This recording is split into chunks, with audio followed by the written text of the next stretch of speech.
Incident AAF-1208 9 septembre 1947.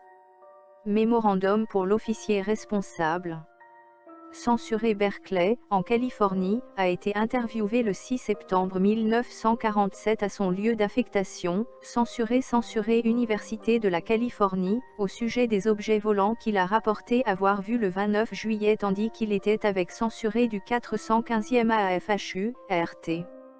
Censuré déclara en substance qu'il était premier lieutenant de réserve et que le 29 juillet 1947, peu de temps après midi, lui et censuré avaient juste atterri après un vol de routine de formation quand censuré a attiré son attention sur un objet volant non identifié qui suivait un P-80 volant à approximativement 250 milles par heure et en approche préliminaire à atterrissage au terrain de Hamilton.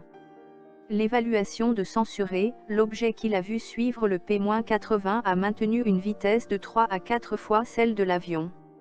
Un moment plus tard un deuxième objet est apparu et a volé d'une manière décrite comme quelque chose de semblable aux manœuvres d'un avion de chasse accompagnant des avions plus lourds, soit un mouvement de droite à gauche, au-dessus de l'objet d'abord aperçu. Censuré a déclaré que cette manœuvre s'est poursuivie jusqu'à ce que les objets aient été hors de vue. Il a estimé la durée comme approximativement 15 secondes, le cours comme approximativement 120 degrés. Censuré n'a pas pu estimer la taille des objets ni leur altitude réelle, bien qu'il ne n'ait pas pensé qu'il ait été au-delà de 6000 pieds. Censuré a décrit les objets comme étant blancs laiteux de couleur, et différents de tout avion de type conventionnel qu'il ait jamais vu. Une fois interrogé pour savoir s'il était familiarisé avec le flapéjac de la marine, Censuré a déclaré qu'il l'était, et qu'il était certain que les objets qu'il a rapporté avoir vus n'étaient pas de cette nature.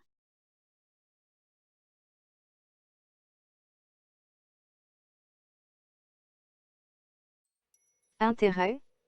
Ceci est le dernier d'une série de rapports d'incidents en rapport avec des objets volants non identifiés au-dessus des installations de l'ASC à Knoxville.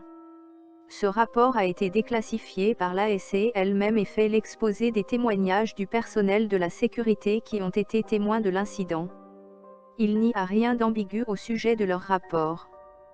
Par exemple, le 16 octobre 1950, vers environ 14h55, le soldat Isabelle nous a arrêtés à cette installation et nous a montré un objet dans le nord qui voyageait vers le nord-ouest. Il a paru être environ à 2000 pieds en l'air et avait une couleur tirant vers le blanc Narniente, il tournait sur lui-même dans le sens des aiguilles d'une montre. Il était de forme ronde et arrivait avec un mouvement plutôt rapide. L'incident a beaucoup de témoins, apparemment l'objet a été pourchassé par un intercepteur à réaction F-82 à un moment, mais cet intercepteur volait trop bas. Tandis que certaines caractéristiques de la forme de l'objet sont assez semblables à celles d'un ballon météo voire d'un ballon d'enfant, les manœuvres et mouvements de l'objet ne sont pas vraiment compatibles avec une explication de ballon. Cet incident n'a jamais été expliqué par des causes triviales.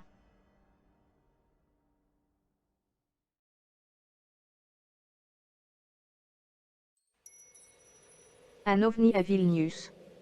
Un objet volant non identifié a été vu non loin de Vilnius et observé pendant une demi-heure par 2 gendarmes qui ont mis en alerte toute la police de la capitale lituanienne.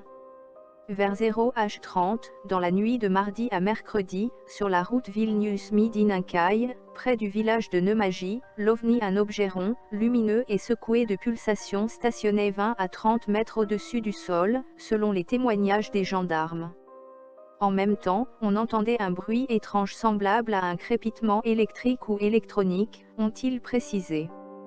Mais lorsqu'ils sont arrivés à 50 mètres environ de l'objet, celui-ci a commencé à bouger, s'est élevé dans les airs puis s'est éloigné rapidement.